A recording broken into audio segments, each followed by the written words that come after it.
Thank you, Hakan, for this introduction, and thank you all for being here. I don't really know why so many of you are here. I have to be here because both of my families, my two great-grandmothers were Turkish. So I feel that I have an obligation to respond to any Turkish invitation I receive. The situation in the Middle East is getting to be very complex, and one of the things I've noticed is how ill-informed the media is. Most particularly about what I would consider basic facts. And I'll just give you an example. Most people, for a period of time, thought that because Mubarak had appointed a vice president, that the vice president was going to succeed him. And it was sort of common belief. And very interestingly, it seems like the Department of State and the White House, the NSC, were supporting that proposition. Well, I can understand wishful thinking. He was the choice of the United States. But for them not to have spent the time to have somebody tell them that in the Constitution, the Vice President does not succeed in case of a vacancy, it's the Speaker of the House, it seems to me was a rather crucial factor, especially if U.S. foreign policy was predicated in part on the fact that this succession would occur. Let me start with some basic facts, which some of you may know, but I think this would be an important foundation. Egypt has a population estimated at 81 to 84 million people. It has grown over 30 million people in less than 30 years. Over 50% of the population is under the age of 30.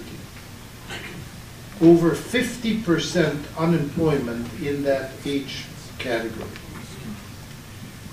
Also, within the age bracket of 21 to 30 is the highest percentage of unemployed who are university graduates, approximately 60%. In the category of below 21, illiteracy is about 60%.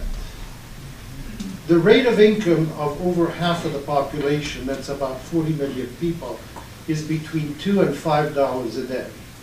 $2 a day is the poverty level. Now, compare that for the price of an alcoholic beverage in one of the main hotels in Cairo. It would be the equivalent of 3 to 5 working days for about 25 million people. One drink. One dinner at a hotel for one person will be the equivalent of 2 to 3 months' work.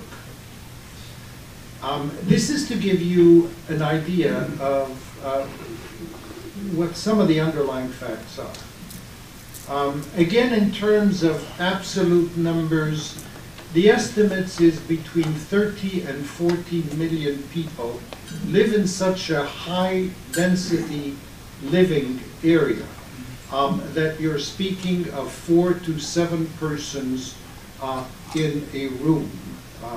An apartment of this size would probably be inhabited by 2 families of an average of 7 to 8 people. The housing crisis is significant.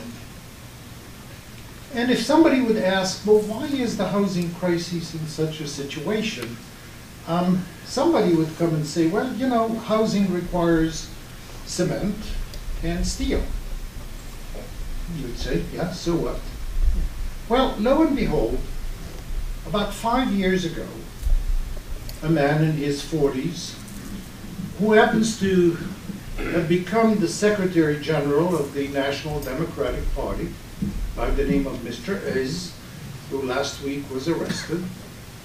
Mr. Is was given by the Mubarak regime a monopoly of all of the steel production factories in Egypt. At the time he acquired that monopoly, he increased the price of steel from $2,000 per ton to $9,000 per ton. The justification for the regime was that with the profits that he was going to make, he was going to fund the National Democratic Party so that their candidates would be more sure of winning. What it of course did, it showed that government industry owned by the government, paid by the public, paid by the taxpayers, was given away in a corrupt transaction to the Secretary General of the party, who immediately profited from it by increasing the prices to the point where it was impossible for any normal construction projects to go on, except for those that would be very high yield projects, which was certainly not low and middle income construction. The same thing happened in cement. Somebody else very close to the ruling party received it. 90% of Egypt's wealth is in the hands of about 200 families who are the oligarchy that control the country. It was not only this extraordinary concentration of wealth and power, but it was also the fact that the Ministry of Interior, which had grown from about 100,000 persons to over 350,000 persons. Imagine a police department of 350,000 persons, buying armored personnel trucks and some small tanks to compete with the Ministry of Defense, became actually the protectors of the regime. They became the enforcers of the regime. The constant prison population in Egypt for the last 10 years is about 15,000 people. Now, to have a constant prison population of 15,000 people, statistically, it means you have to arrest 150,000 persons a year. Now, think of an arrest of 150,000. Obviously, over the 10-year period, many of them were duplicate arrests. But the estimate is close to 1 million persons have been arrested in a span of 10 years, exclusively on the proposition that they were opposed to the regime. It's estimated that 1 out of 2 detainees is tortured, and certainly every person who is detained is physically abused. Slapping, kicking, punching is not even considered in the category of torture. And it is rampant, routine, openly done. No supervision, no professional standards, nothing. The United States has for years known of that. It appears in the State Department annual report of different countries, because that's required by legislation. It's required by legislation because under US law, a country that violates human rights is not entitled to receive foreign aid. So the United States government acted, some would benevolently say in a schizophrenic manner, others would say in very simple terms, human rights, the Constitution that we have, the principles that we have, all of that is good for public consumption, but it's not really good for our neo-imperialistic goals. And our neo-imperialistic goals are to make sure that Egypt does what we want it to do. And that's why, since 1979, and at the time I was a legal advisor to President Sadat on the peace treaty, and so I was very much involved in that. But as of 1979, Egypt has received $1.3 billion of military aid. Now, mind you well, this is not civilian aid. This is not money going to the people. This is equipment going to the military. Now, there's a little bit of skullduggery there by the Defense Department, and most people think, oh my goodness, we're giving away $1.3 billion. It's not exactly that. It's $1.3 billion in military equipment that the Pentagon is giving Egypt, which means that whatever surplus they have, or whatever equipment they're not really interested in, or whatever they can sell the Egyptians on, they will transfer that merchandise, if I can call it that, to the Egyptians, figure out how much the cost is originally when it was purchased, or whatever contract it was, and then basically charge it to the US Treasury, for which they get a credit. And then after that, they use the credit to acquire whatever new weapons and things they want. So the $1.3 billion, if you were dealing with a sort of a purchase on the open market, my guess is would be about 40% of the value. But so be it.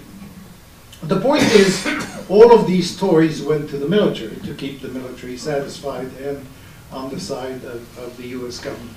There wasn't really much concern with economic development, and everybody in Egypt and in the United States were satisfied with the fact that there were so-called foreign investments and new projects. Undoubtedly, there were foreign investments, there were projects. Now let's stop for a minute and look at that, and that is where a number of you who are friends asked me if I was somewhat optimistic, and big question mark. And this is where the big question mark situation comes from. A scheme was developed by the oligarchy approximately 10, 15 years back. It sort of took some time to work itself out.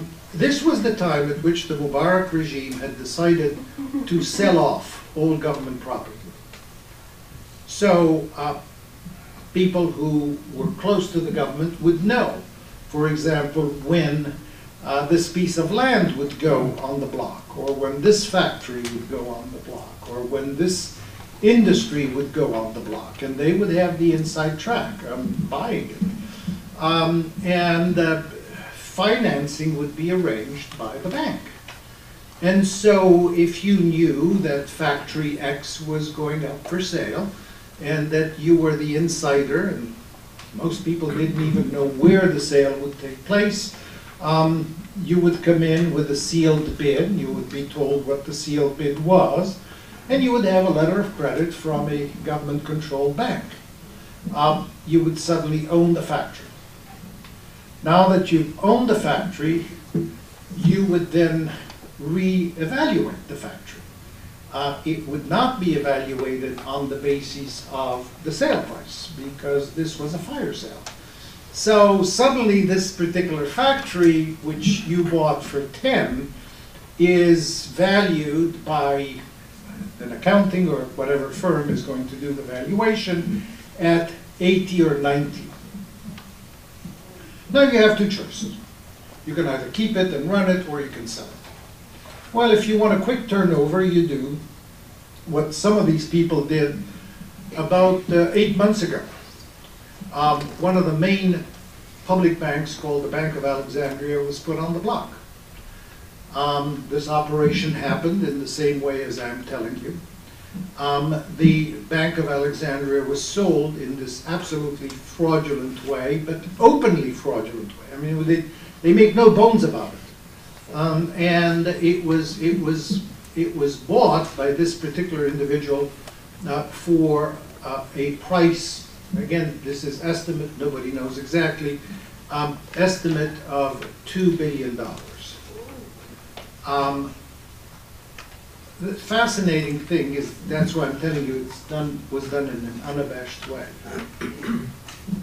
Not the day after, but the day after, the person resold the bank to a Saudi Gulf conglomerate for $8 billion. And both figures were in the press at a distance of 3 days, or 2.5 days, but with the press being delayed. This is not only to describe to you the level of corruption, but it's to describe to you the unabashed nature of it. It's rubbing it in the nose of the people, and particularly the poor people.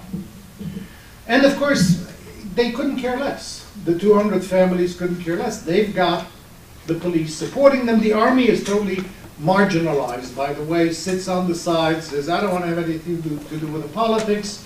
I'm having my own little benefits. You know, the army is not holier than thou.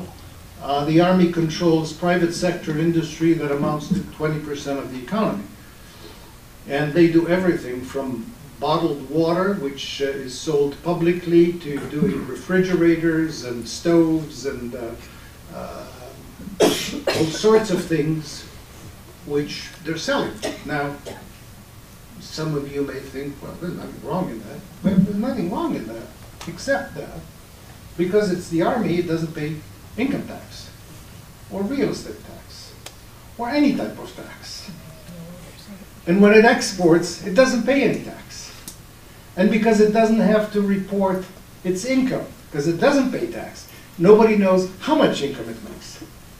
And if nobody knows how much income it makes, nobody also knows where that income is going. So there's a nice little deal going on for the army folks, which is usually reserved for the senior people. Very little trickles down.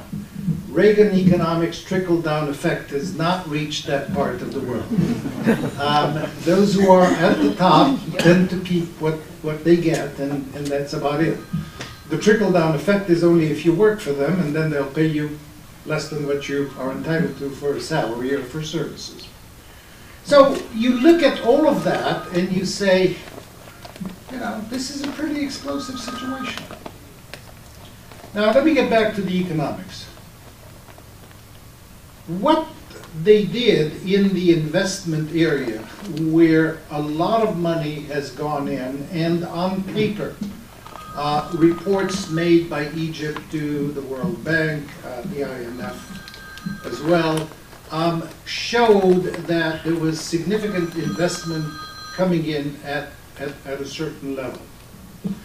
The problem is nobody has really analyzed these investments. And to the best of my ability to find a word for it, they have two characteristics. One is they remind me of a form of art which in French is called trompe-l'œil.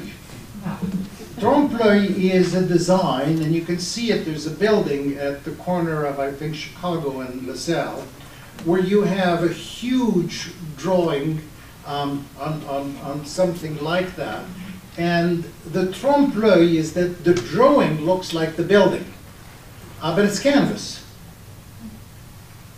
It's not a building, it's canvas. So you have a lot of trompe-l'œil investments.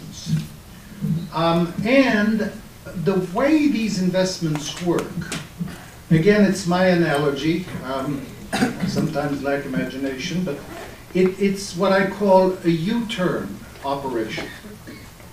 The U-turn. The U-turn comes like this. Let's assume this will go back to the person who has acquired a factory for 10 cents on the dollar. That person then values the factory, and the factory is valued at 100 cents. The person then says, I will withdraw from the original investments 50%. Yeah, reasonable. So he goes to the bank, he funds the project, which is valued at 100, for 50%. So he takes a loan from the bank for 50. Now remember, he's got 10 in it. So he takes a loan of 50. He puts his 10 in his pocket. He's whole now. The 40% then goes abroad. Corporation is established. Corporation is a foreign investment company. That person owns whatever capital the company is capitalized at, but with the 40% that person put in. That person may keep the company at 40%, or that person may seek other investors who would come in. But let's keep it at the 40% of this person. That person then brings the money back into Egypt as a foreign investment. Underline the word foreign, very important. A foreign investment has to be approved by something called the Foreign Investment Authority, which is a government agency.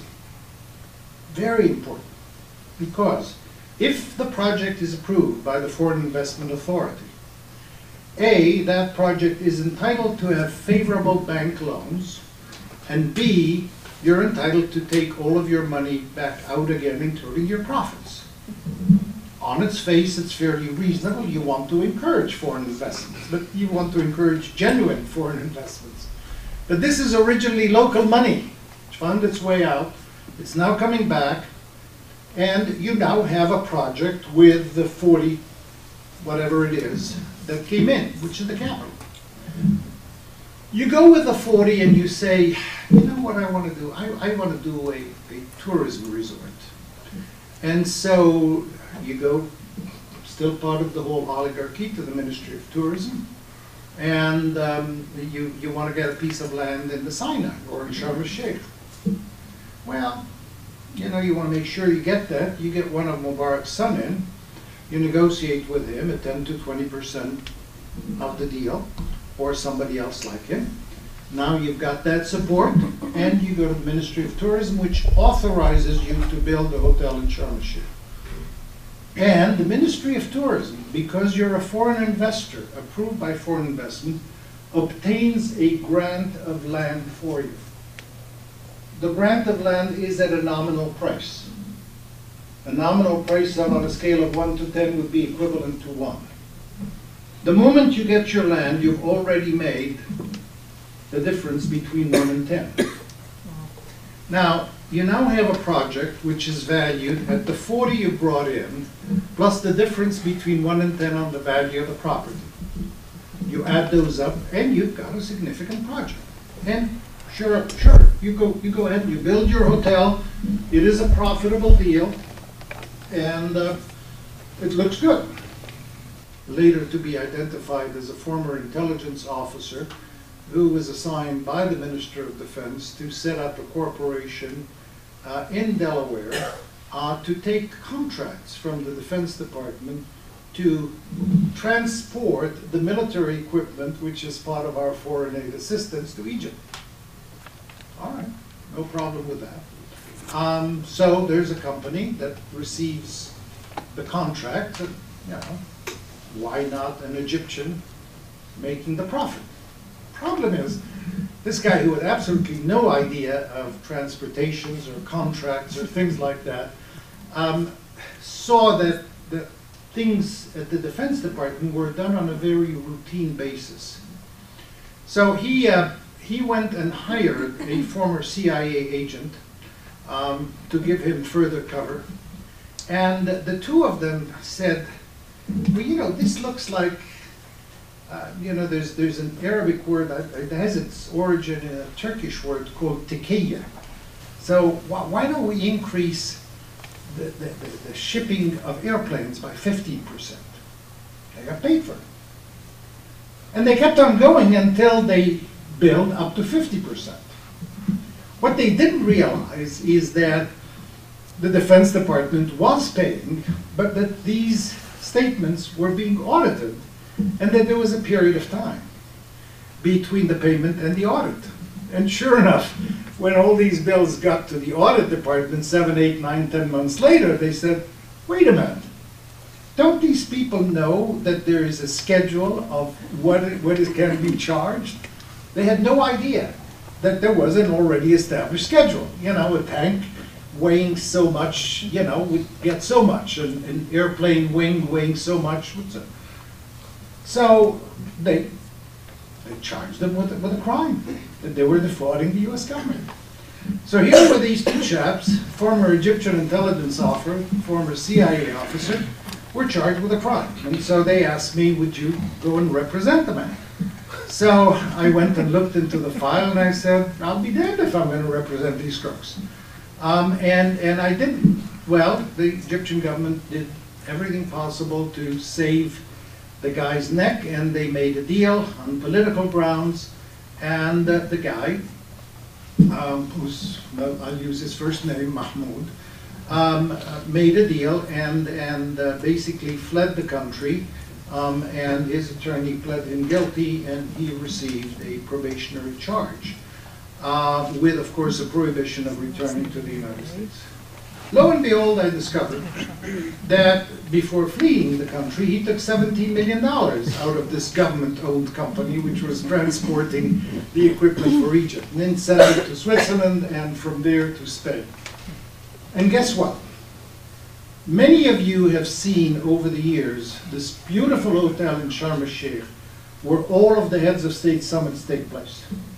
And if some of you go and visit it, you'll see on the rooms a plaque, you know, King Hussein slept here, President Clinton slept here, you know, so on and so forth. Well, to my great surprise, I found that there was a Spanish company that made the U-turn operation, invested $17 million, got the land for a minor price, built the hotel, gave Ala Mubarak, the older son of Hosni Mubarak, 19% ownership of the company. And of course, Hosni Mubarak patronized it with all of these meetings that took place there. The reason I'm telling you that, then you would say, gee, I mean, this should be a top secret thing. The unabashed nature of the regime was such that this became known in Egypt and stories were written about it in the newspapers. And it didn't faze Mubarak one bit. So, having reached that point, you have to understand that the Egyptian people had to explode. So, this is the background. In a sense, this explosion is the continuation of the Egyptian anti-colonial movement. Why do I say anti-colonial movement? Because Egypt and many other Arab countries were colonized. And the first successor waves of the colonial regimes were corrupt monarchies and corrupt military regimes. They followed their prior colonial model. They continued to deal with their prior colonial masters, whether it's England, France, or the United States, which became the successor colonial power in that part of the world. And they continued to exploit the people, much as the former colonial powers exploited the people. In 1952, there was a revolution, which was more of a military coup in Egypt. And what we see now is more or less the same situation. The military are in control. Constitution was suspended, but you know, it's not much of a constitution. The two houses of parliament were dissolved, but they were all elected fraudulently anyway, so there's no great loss there. And the government appointed by Mubarak is still running the country. Everybody thinks that because he has changed 13 members of cabinet, that's great, which probably is. But 16 of the former members of his cabinet remain. So you have a cabinet consisting of 29, 13 new, 16 old, the 13 new are all part of the regime. The military is controlling. There's something called the Superior Council of the Armed Forces. They're in control. General Tantawi is in control. He's about 76 years old, very old guard. And not much vision or imagination, not likely to change much. There's going to be some minor changes in the Constitution. Everybody is hoping it's going to be democracy and openness and whatnot. No such deal. Maybe 4 or 5 articles of the Constitution will be changed. That will be announced in 2 days from now. They're going to make it public for a week. And here's the interesting gimmick. You want democracy? It's going to be public, it's going to be in all of the newspapers, and the citizens are going to be asked to write in to the committee what their thoughts are. And of course, the committee will then see if there's any need for revision, and then it'll be submitted to a public referendum, which is yes or no. Take it or leave it. And then from then we move on. My fear is that there is going to be very little democracy. There are little democratic changes. The regime is going to stay the same. You will see new faces. The new faces will be trumpeted and heralded as reformists and progressive people. Probably some of them will be. I think it's going to take some time for them to be corrupted by power before they themselves become corrupt or abusive. but at least in a period of time in which this is not happening, there's going to be some reform and some change. I think the military is primarily concerned with preserving security and public safety. They don't want the economy to crumble and people to go out in the street and use violence. But nobody really knows at this point what is going to happen if the economic crisis blows up. What's the economic crisis? The discovery that the Egyptian bank had an enormous debt, much as what we had as a financial crisis in this country, where you basically had paper that wasn't worth anything. And the banks will be holding the notes and the papers for the U-turn investments and all of these phony investments, all of these trompe-l'oeil investments. The tragic thing is it will be discovered that the central bank has guaranteed all of these loans. Central bank is not going to be in a position to do anything. The value of the pound is going to go down. Inflation is going to go up. For 50% of the population living at the margins of poverty, imagine an inflation that is only 20 to 30%, and I'm not going to tell you much more than that. You can imagine what the reaction is. People will lack basic supplies. The flour and bread will be missing. People will be out in the street. And at that point, yes, it will be violent and bad. Now, can it be stopped? The answer is yes. The government can be smart enough to keep a lid on it so that nobody knows about it, or they can get some type of arrangement with the IMF and some emergency loans from the World Bank to shore the currency. In that case, they can avert the crises and things may go on. Obviously, as everybody realizes, there's an impending economic crisis. Even if it does not happen, it will mean that demands for democracy are going to be moderated significantly. So, you know, there is a best case and a worst case scenario. The best case scenario is not much democracy, a little bit of reform, a little bit of a facelift to the regime. The military will continue to control and things will go on. The rest of the Arab world presents different challenges. Each country has its separate challenge.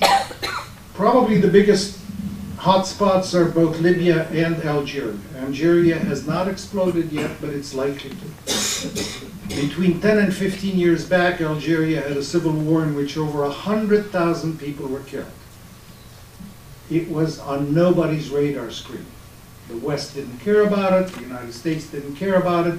It reminded me very much of the attitude of the United States during the period 75-85 in Cambodia, where anywhere between 1 million to 2 million people were killed, and the United States just didn't see it. It was off its radar screen. Algeria was off its radar screen, and my guess is if there is a blow up in Algeria, it's likely to be quite bloody. In the meantime, Libya is bound to be bloody. You know, it already is. Gaddafi is known to, you know, I'm not a psychiatrist, but I would like to loosely use the term crazy. And he's always been known to be, you know, a crazy character, doing crazy things. He spent most of the country's money fomenting wars and revolutions in Africa, paying money to all sorts of extremist groups in the world, totally unreliable and quite likely to increase the level of violence. Again, with no Western media in there, nobody keeping an eye on it. You know, I think the United States is going to probably shift the problem to Europe and say, you know, this is a European problem because Italy, France, Spain are the countries, and England most dealing with them and have the oil concessions, so you deal with them, and that's a way for the US to not to do anything. Europe is not likely to do anything, as you will know. So who knows where this crisis is going to lead us. Bahrain is a different story. Small population, less than 500,000. Fifth Fleet is there, strategically very important to the US. Particularly difficult situation to handle because the royal family is Sunni, very closely allied with the royal family in Saudi Arabia. The royal family in Saudi Arabia is telling the Bahrainis to hold tight. They certainly don't want to have a Shia foothold In the peninsula, they don't want Iran to have any influence through the Shia. There's just a causeway between Bahrain and Saudi Arabia. Saudi Arabian troops are already poised on the other side of the causeway in Saudi Arabian territory. Worst comes to worst, they would come in and shore up the Bahraini royal family. U.S. is pushing as much as it can to get things to quiet down. I think the Bahraini royal family are smart enough to sort of try to play this crisis out, and I think they're going to take a cue from the way the military played it out in Egypt, and so I don't foresee, from a strategic point of view, many upheavals in Bahrain, but they're going to have to make some major reforms in terms of giving more democracy to the people there. There, it's not an economic issue. When you have a per capita income of $24,000 per person, you don't have the economic problem of somebody living on $2 a day. But you do have an issue of representation and democracy, and that will be a change. In Tunisia, as you know, the military are in total control. No likelihood, in my opinion, that anything develops in Syria for the time being. I think Lebanon has always lived on a delicate and precarious balance and will continue to live on it like that. And I think it will go from one crisis to another for a long period of time, but it will ultimately survive these crises. So that's not going to be of any great significance. But all of that means that the Middle East situation, the Middle East countries are going to be in a state of flux. They will involve much attention on the part of the United States.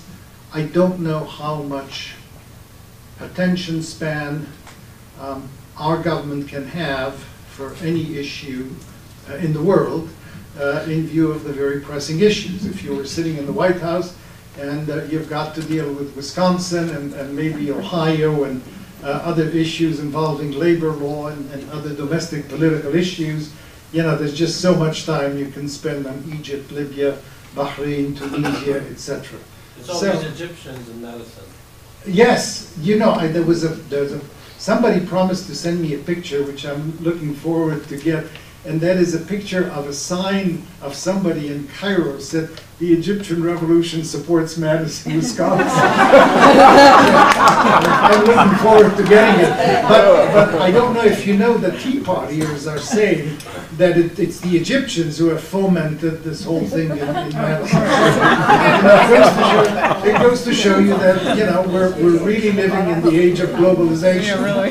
And if we could just make sure that values and principles were also globalized, and that governments and people would abide by these values instead of resorting to violence and dehumanization. I didn't intend to be pessimistic. To me, the ability to make as objective an assessment of a situation is really the first step that one takes in order to deal with the problems and try to find solutions. And all too often we don't make these types of assessments. I honestly don't think that the situation is desperate, but I don't see any visionary leaders. I mean, I'll give you an example. From my first experience in '78, after the signing of Camp David, being in the White House when the agreement was signed, I thought 2-3 years, everything's going to be solved. There's no reason for the Middle East to be in conflict. There's no reason for the Palestinians, the Israelis, not have a two-state solution. And well, here we are, how many years later? And it's still not happening. And it's not because objectively the foundation isn't there. Everybody knows what the proper rational approach should be. But nobody has the vision and the courage to follow what needs to be done. In fact, a lot of people are saying that what's happening in Egypt is likely to follow the Turkish model, that the army is going to be the guarantor of democracy. It's going to be in the background. In case there's any abuses, it steps in. It creates the institutions. It more or less shapes who is in and who is out. It could very well be. It could very well be. There's some differences.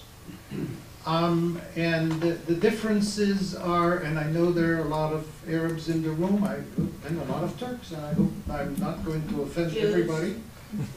No, but in this case, it doesn't apply to Jews. This case applies only to Arabs and Turks. Turks are very disciplined people. Arabs are very undisciplined.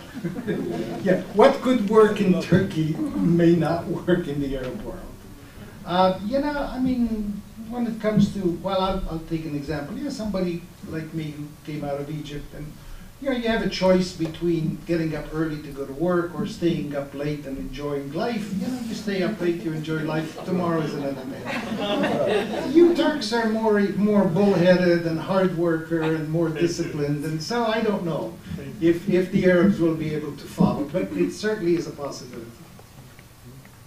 Yes. I know several tenured professors at DePaul, as well as many of the schools. The Arab monies are well known to fund the universities here. DePaul is the largest Catholic university in the country, and it's well known they have many anti-Semitic activities there. Now, what I'd like... I've been there for 47 years. I haven't heard of one of them. Really? Okay. Not at the law school, anyway. No, at the law school they have a Jewish studies division. Yeah. Yeah, I know. But what I wanted to know is how this is going to affect the relationship between Israel and Egypt, between Turkey and Egypt and Israel. The Saudis have a great deal of money. When the terrorist bomber was released from Scotland that was responsible for killing 280 people, he was released supposedly on humanitarian grounds.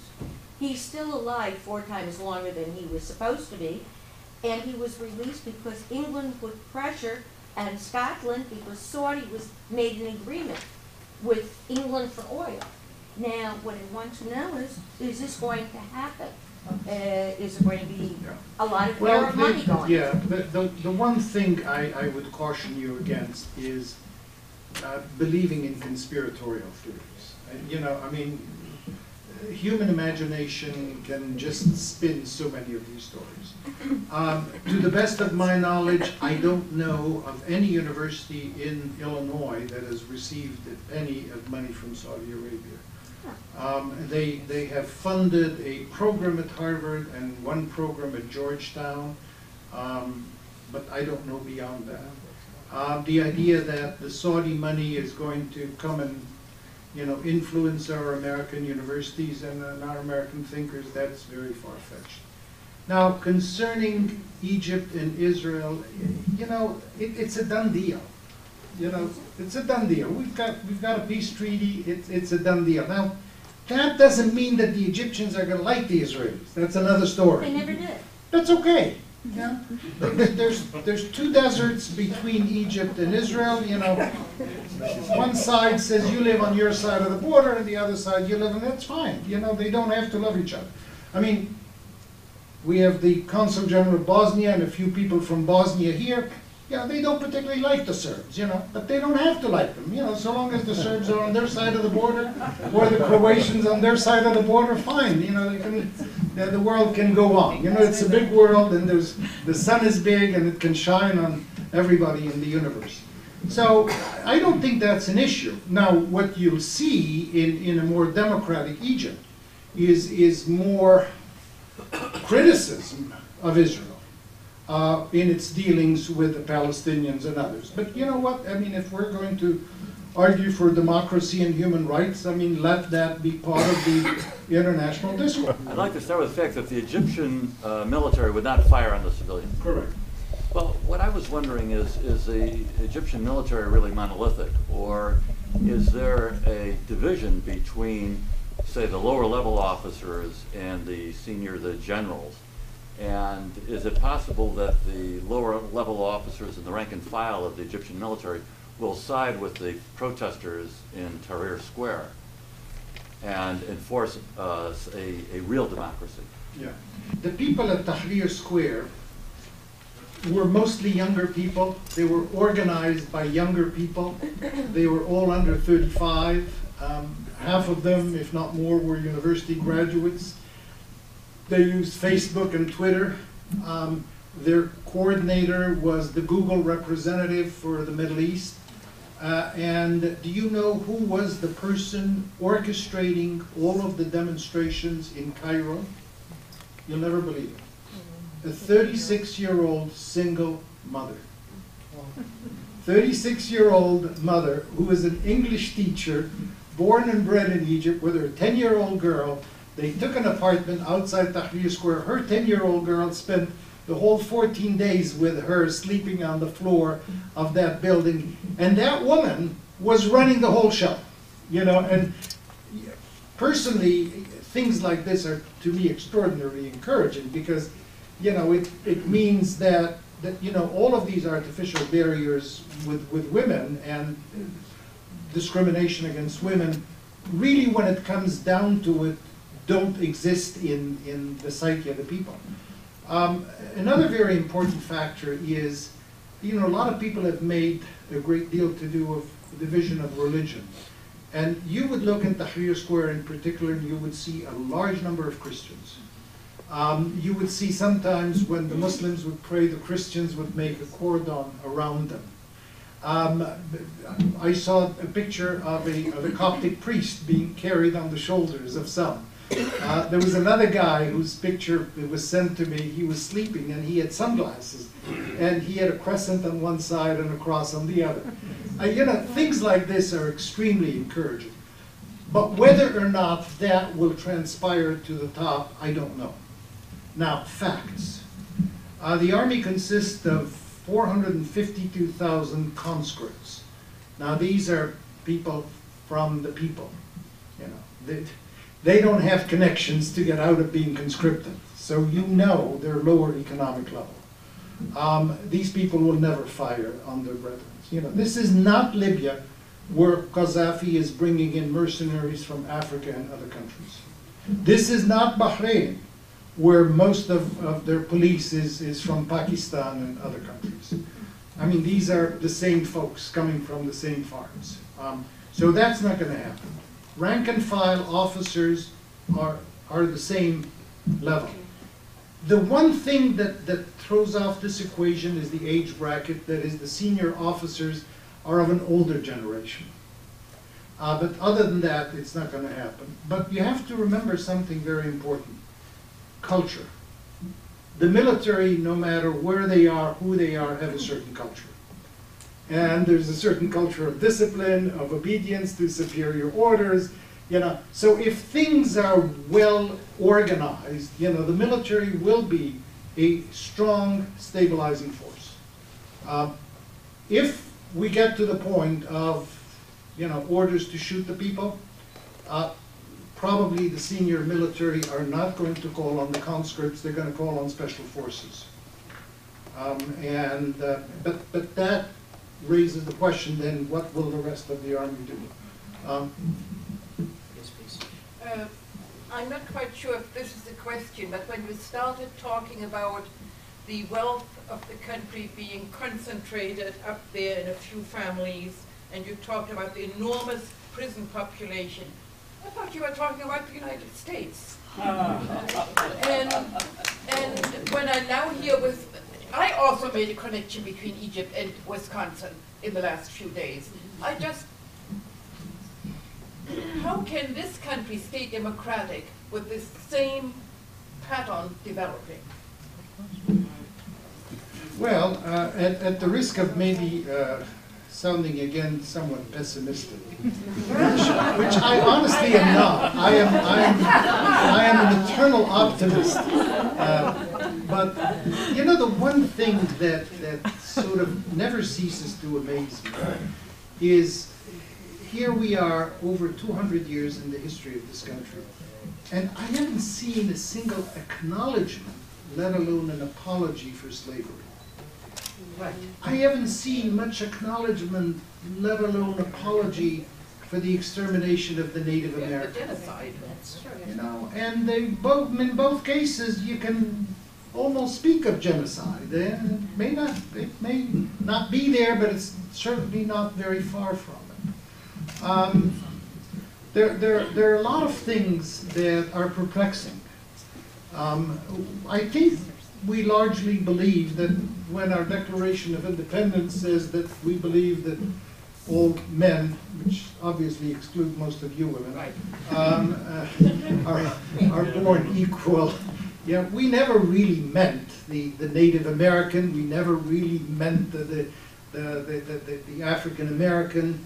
You know, I have a feeling many of these principles, which we today project as being universalists, were never really intended, except by people like Thomas Jefferson and Ben Franklin and others of the Founding Fathers who were universalists. But for the rank and file of the people, you know, I mean, this was a period of time when, you know, if you were a slave, you couldn't vote. If you were not a landowner, you couldn't vote. If you were a woman, you couldn't vote. You know, I'm not really sure that these were the case. I am not sure we've sort of caught up with our promises of the past to be the champions of democracy and human rights. It's a great banner to fly, but if you look at our foreign policy, I'm afraid that there's very little to show in terms of carrying that banner elsewhere. Thank you. One last question. Yes, please. I didn't hear you talk at all about Dr. Al-Baradei. Does he have a role to play? And were you tempted at one point to get on the plane and go in the square and help them out? Al-Baradei is not in the picture. He honestly never was.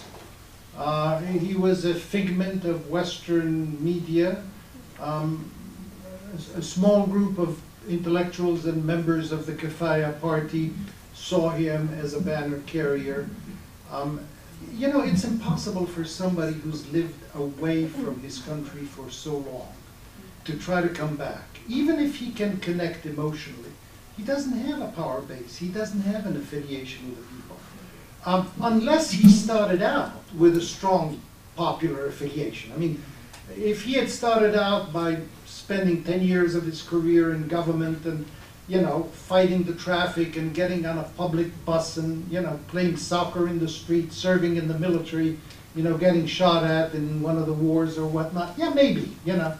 But, you know, when you go out of law school and you go to New York to get a doctorate and you spend all your life at the UN, you can't really be parachuted back and say, okay, I'm your savior.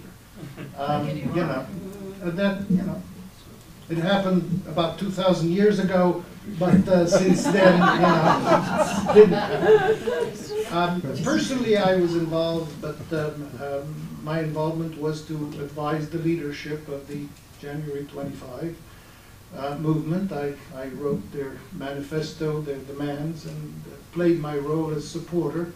I spent 50 years of my life here, and I don't have the ego or the craziness to think that I should go back at my age and people are suddenly going to follow me. So I know the limits of my capabilities. I help to the extent I can, but that's the extent of it.